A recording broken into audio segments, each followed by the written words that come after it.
Joo, kyllä. Ja Provinssi 2011 näyttää aika hyvältä. Meillä on tässä tolipäiväinen tapahtuma ja lauantai sunnuntai loppuun myyty.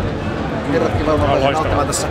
Ja 28 000 per päivä, ehkä perjantaina hieman vähemmän. Yhteensä yli 80 000 tehdään kaikkien aikojen yleisöennätys. Erittäin hyvältä näyttää kaikkien aikojen Provinssi.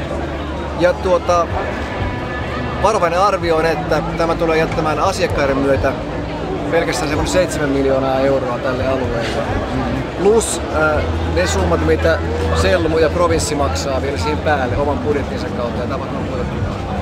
Eli uskoisin, että elinkeinoelämällä aika voin sykäys tämän jostain kesänä. Mitä herrat on mieltä? Joo, ihan varmasti on näin. Eli täällä kaikki mitä rakennetaan tulee jotenkin alihankijoiden kautta. Ihmiset syövät jotain, ihmiset ehkä anniskelevatkin jotain ja käyttävät majoituspalveluita ja käyvät kaupassa hakemassa jotain hyödykkeitä. Niin kuin Harri tuossa aiemmin totesi, niin varmasti se 7 miljoonaa ei ole kaukana totuudesta.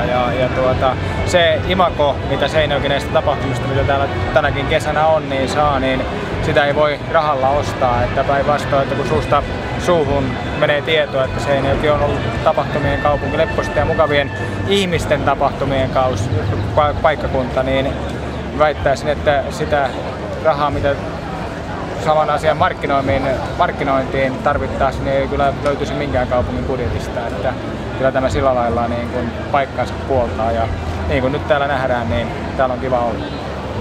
Näin on. Kyllä niin kuin, siis tosi kova juttu, kun ajatellaan, että kökkätyöllä tehdään, niin siis ihan miljoonan kiitokset sille jengille, joka tekee, että niin kuin Selmu on tehty tätä pisimpään, niin ajatellaan ne kaikki vuodet sieltä, niin mikä monen rahamäärä.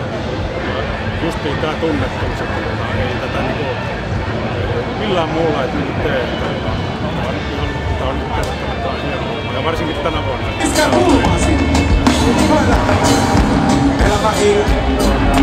Päivästä